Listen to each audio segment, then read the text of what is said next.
नमस्कार. मालिकेच्या आजच्या भागामध्ये आपल्याला पाहायला मिळणार आहे की रविराज भयानक असे चिडलेले आहेत, कारण त्यांना नागराजचं जे वागणं आहे ते अजिबात पटलेलं नाही. कारण सुमनसोबत त्याने जे बिहेव केलेलं आहे, सुमनला मारलेलं आहे, ही गोष्ट नागराजने जी केलेली आहे ती रविराजांना अजिबात आवडलेली नाही.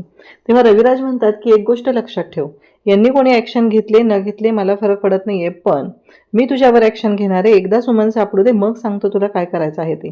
असं म्हणत रविराज भयानक असे चिडलेले असतात आणि ते म्हणत असतात की तुला पोलिसांच्या ताब्यात देणारच आहे, पण आधी पहिलं सुमन सापडू दे, त्यानंतर मी हा निर्णय घेणार आहे, असं रविराज बोलत असतात. त्याचवेळी इकडे पूर्णाजी सुद्धा म्हणत असते की बरोबर आहे रविराज, तुम्ही बोलताय ना ते अगदी बरोबर आहे, कारण नागराजने जे कृत्य केलेलं आहे ते पूर्णपणे चुकीचं आहे.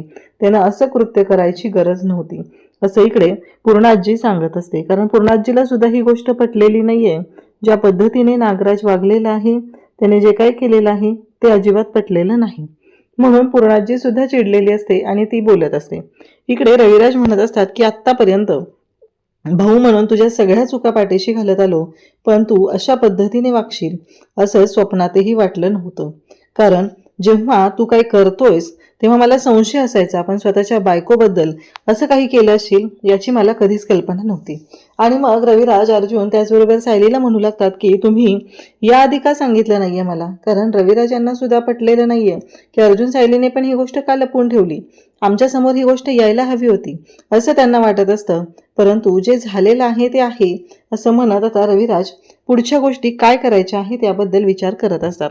त्याचवेळी प्रताप त्याचबरोबर घरातले सगळेजण चिडलेले असतात.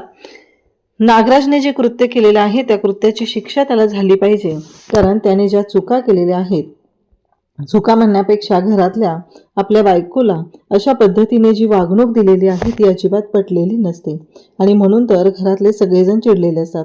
प्रिया म्हणत असते की माहीत नाही ह्या नागोबाने काय कांड करून ठेवलंय, पण तो मात्र पुरता अडकला गेलेला आहे आणि ह्या किल्लेदारने त्याला पुरता पकडलेला आहे असं प्रिया बोलत असते. म्हणजे नागराजने जे कृत्य केलेलं आहे त्याबद्दल प्रियाला खात्री आहे की नक्कीच कुठंतरी पाणी मुरतंय, म्हणून तर ह्या सगळ्या गोष्टी झालेल्या आहेत. इकडे सायली मात्र तिथे उभी असते. रविराज म्हणत असतात की का सांगितलं नाहीये सायली, तू सांगायला हवं होतं मला, हे सगळं मला कळायला पाहिजे होतं. कारण या माणसाने माझ्या बहिणीला, जेव्हा तिला तिच्या दिराची मोठ्या भावाची गरज होती तेव्हा मी तिला मदत करू शकलेलो नाही, असं म्हणत इकडे रविराज स्वतःलाच दोष देत असतात. पण नागराज मात्र निर्लज्जासारखा तिथे तसाच उभा असतो. त्याला जराही काही वाटत नसतं की आपण काय केलेलं आहे, आपण ज्या चुका केलेल्या आहेत त्या एवढ्या भयानक आहेत, या गोष्टीचं सुद्धा त्याला काहीही वाटत नसतं. इकडे रविराज त्याला प्रश्न विचारत असतात की आत्ता सांग मला की तू कुठं ठेवलेलं आहेस सुमनला, नक्की सुमन कुठं आहे आणि काय केले सुमन बरोबर. तेव्हा इकडे तो म्हणतो की दादा, मी वागलोय चुकीचं मला माहिती आहे, पण मी सुमनला काहीही केलेलं नाही, मी सुमनला कुठेही ठेवलेलं नाही, मला नाही माहिती सुमन कुठे आहे. मग आत्ताच्या आत्ता शोधाशोध सुरू होते. मग नागराज सुमनच्या आत्याला, तिच्या दादाला कॉल करायचा प्रयत्न करत असतो. त्याचबरोबर अश्विन सगळेजण चिडलेले असतात, कारण आज घरात जे घडलेलं आहे, नागराजने जे कृत्य केलेलं आहे त्या सगळ्यांना त्रास होत असतो आणि सगळ्यांनाच कळत नसतं की हा नागराज जो आहे तो काय करतोय आणि कशा पद्धतीने वागतोय. तेव्हा मात्र इकडे आपल्याला पाहायला मिळतं ते म्हणजे नागराज रविराजच्या समोर हात जोडून माफी मागत असतो की दादा, माझं चुकलं, मला माफ कर, मी असं काही केलेलं नाहीये, मी सुमनला काही केलेलं नाहीये, काही झालं तरीही सुमनला जर काही झालं तर मी जगू शकणार नाहीये, असं म्हणत आता सगळ्यांच्या समोर ही नाटकं सुरू झालेली असतात, ती म्हणजे नागराजची. कारण त्याचं असं म्हणणं आहे की सुमन माझी बायको आहे, तिला काही झालेलं मी सहन करू शकत नाही, असं म्हणत तो बोलत असतो. परंतु घरातल्या सगळ्यांना माहिती आहे की नागराज कसा आहे आणि नागराज काय वागू शकतो याबद्दल सगळ्यांनाच खात्री आहे. त्याने कितीही हात जोडले तरीही रविराज म्हणतात की आत्ता आत्ता थांब जरा, तू एकदा सुमन सापडू दे, एकदा सुमन सापडली की मग बघ काय करतो ते. इकडे कल्पना सुद्धा चिडलेली असते की नागराज भाऊजी, तुमच्याकडून ही अपेक्षा नव्हती, कारण तुम्ही असं काही वागाल आणि असं काही करायला असं वाटलं नव्हतं. कारण सुमनच्या बाबतीत तुम्ही जे केलेलं आहे ते चुकीचं आहे. सगळेजण दोष देत असतात, कारण सगळ्यांनाच आत्ता कळलेलं आहे की नागराज काय लायकीचा आहे. पण जेव्हा खरं सत्य समोर येईल, नागराजने काय केले, 22 वर्षापूर्वी नागराजने अख्खं कुटुंब उद्ध्वस्त करण्याचा प्रयत्न केलेला आहे, त्यांची सुपारी दिलेली आहे, ही गोष्ट जेव्हा सगळ्यांच्या समोर येणार तेव्हा मात्र खरीच त्या नागराची वाट लागणार आहे. कारण वाटलंही नव्हतं की अशा पद्धतीने गोष्टी होतील आणि हे सगळं असं घडलेलं आहे. त्याच वेळी इकडे आपल्याला पाहायला मिळतं की जेव्हा हे सगळं चालू आहे तेव्हा नागराजने कितीही हात जोडले आणि त्यांनी कितीही काही केलं तरीही इथे ज्या गोष्टी घडणार आहेत त्या मात्र कधीही थांबणार नाही. कारण नागराजने जे कृत्य केलेलं आहे त्या कृत्याची शिक्षा ही त्याला भोगावी लागणारच आहे. तर इकडे आपल्याला पाहायला मिळतं की पूर्णाजी तिथे आलेले असते. पूर्णाजी म्हणत असते की आधी सुमन कुठं आहे ते शोधणं गरजेचं आहे. कारण सुमन घरातून तर निघालेली होती, मग सुमन गेली कुठं हा प्रश्न सगळ्यांच्या पुढे असतो आणि सगळेजण त्याच गोष्टीचा विचार करू लागलेले आहेत. इकडे रविराज मात्र भयानक चिडलेले असतात. रविराज म्हणत असतात की आत्ताच्या आत्ताच सांग कुठं आहे सुमन. नागराज तुला माहिती आहे की सुमन कुठं आहे. नागराज मात्र म्हणत असतो की नाही, मला नाही माहिती सुमन कुठं आहे ती. मान्य, मी तिच्याशी चुकीचा वागलेलो आहे. एवढंच नागराजचं चाललेलं असतं. परंतु सगळ्यांना शंका आहे की नक्की नागराजला माहिती आहे की सुमन कुठं आहे किंवा सुमन काकीच्या बाबतीत जे काय झालेलं आहे त्यामध्ये नागराजचा हात आहे, ही गोष्ट सगळ्यांनाच माहिती आहे. पण इकडे सायली मात्र विचार करत असते, नागराज काका तर घाबरलेले दिसत आहेत. मग नागराज फोन काढतो आणि सुमनच्या दादाला फोन करतो आणि विचारू लागतो की सुमन तिकडे आली का. तेव्हा ते सांगतात की नाही. म्हणजे किती निर्लज्जपणाचा कळस आहे बघा. नागराजने स्वतः सुमनला किडनॅप केलेला आहे आणि इकडे नाटकं मात्र अशी चाललीत की सुमन कुठेतरी गायब झाली आहे आणि आता तिच्या भावाला फोन करून विचारलं पाहिजे. आणि मग ते म्हणत असतात की काय झालं, काही प्रॉब्लेम आहे का. तेव्हा नागराज त्यांना सांगू लागतो की नाही नाही, तसं काही नाहीये. म्हणजे आता फोन तर केलाय विचारायला, मग तसं काही नाही म्हणायचा काही प्रश्नच येत नसतो. तरीही तो त्या पद्धतीने बोलत असतो. इकडे घरातले सगळेजण विचार करत आहेत की नक्की काय झालेलं आहे, कुठे असेल सुमन काकी, कुठे गेली असेल, हा एकच प्रश्न सगळ्यांना सतावत असतो.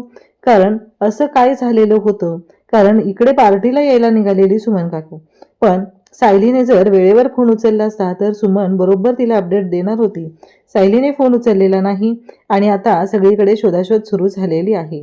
इकडे अर्जुन म्हणत असतो की नाही, मला आता काहीही करून सुमन काकीला शोधलंच पाहिजे. इकडे नागराज म्हणत असतो की मीही जातो शोधायला. तेव्हा रविराज म्हणतात की अजिबात नाही, इथून बाहेरच पडायचं नाहीयेस तू, इथे थांबायचं आहे, तू कुठेही जायचं नाहीस. तू कुठे गेलास तर गाठ माझ्याशी आहे, असं इकडे रविराज सांगत असतात. त्यासोबतच इकडे आपल्याला पाहायला मिळतं की जेव्हा या सगळ्या गोष्टी घडत आहेत तेव्हा मात्र इकडे प्रिया विचार करत बसलेली असते. प्रिया म्हणत असते की नक्कीच काहीतरी असं घडलेलं आहे की या नागराज नागोबाने कांड केलेलं आहे, हे प्रियाला वाटत असतं. आणि प्रिया विचार करत असते की काय घडलेलं असेल, नक्की नागोबाने काय केलंय, हा प्रश्न तिच्या डोक्यात चालू असतो. त्यासोबतच घरातले सगळेजण आता शोधाशोध सुरू केलेले आहे. रविराजांनी सांगितलंय नागराजला तू कुठेही जायचं नाही, तू गुपचूप इथेच बसून राहायचं आहे. सायली म्हणत असते की आता कितीही नागराज काकांच्या चेहऱ्यावर भीती दिसत असली तरीही माझं मन मला सांगतंय की या सगळ्याला नागराज काका जबाबदार आहेत. आता सगळ्यांनी आपापल्या परीने प्रयत्न सुरू केलेले असतात. अश्विनने जवळच्या हॉस्पिटलमध्ये सांगून ठेवलेलं असतं, जर असं कोण पेशंट आलं तर मला कळवा. म्हणजे कदाचित तिचा अपघात झाला असेल, मग कोणीतरी हॉस्पिटलमध्ये भरती करेल. कळणार तरी कसं, कारण तिचा फोनही स्विच ऑफ लागतोय. हे सगळं चालू झालेलं असतं. मग घरातले सगळेजण आता टेन्समध्ये आहेत. मग अस्मिताला सांगत असतात की तू आतमध्ये जा, आराम कर. अस्मिता म्हणते की नाही, सुमन काकी जोपर्यंत येणार नाही तोपर्यंत मी शांत राहणार नाही. मला अस्वस्थ वाटत आहे, जोपर्यंत सुमन काकी येईल तोपर्यंत मी इथेच बसून राहणार आहे, असं तिचं चाललेलं असतं. तेव्हा इकडे विमल पूर्णाजी म्हणते की चल आपण आज जाऊया आणि मग सगळेजण तिला सांगू लागतात. मग सगळेजण तिथेच बसून असतात. तेव्हा सायली म्हणत असते की आम्ही आहोत ना, मी सगळ्यांना कळवते, असं सायली सांगू लागते. तुम्ही सगळेजण आराम करा, असं सायली सांगत असते. की मग कल्पना म्हणते की चल प्रतिमा तुला गेस्ट रूममध्ये घेऊन जाते. आता हे सगळं चाललेलं आहे, नागराज बाहेर आहे. नागराजला टेन्शन आलंय की आता करू काय, या सगळ्यावरती काय मार्ग काढू, म्हणजे कशा पद्धतीने गोष्टी सोडू तरच ह्यातून मी बाहेर पडू शकेल. आणि नागराज आता बाहेर येऊन सिगारेट ओढत बसलेला असतो. कारण नागराजला माहिती आहे की तो पुरता अडकला गेलेला आहे, तो याच्यातून सुटूच शकत नाही. ही गोष्ट नागराजला चांगलीच माहिती आहे. आणि त्याचबरोबर नागराजने हे जे काही कृत्य केलेलं आहे त्याची शिक्षा तर त्याला भोगावीच लागणार आहे. आणि त्याचबरोबर हे सगळं जे चालू असतं तेव्हा मात्र नागराज इथे असतो. आणि नागराज ज्या पद्धतीने हे सगळं केलेलं आहे ते पाहून प्रिया तिथे येते आणि प्रिया म्हणते की काय केले तुम्ही, नक्की कळेल का मला? नाही, तुम्ही काहीतरी नक्कीच मोठं कांड केलेलं आहे आणि म्हणूनच तुम्ही आता गप्प आहात, असं प्रिया बोलत असते. तेव्हा मात्र इकडे नागराजने ज्या गोष्टी केलेल्या आहेत त्यामुळं या सगळ्या गोष्टी समोर येत असतात. त्यासोबतच इकडे नागराज तिथं असतो आणि नागराज प्रियाला म्हणत असतो की तुझं तोंड बंद कर. प्रिया म्हणत असते की काय, माझं तोंड बंद कर?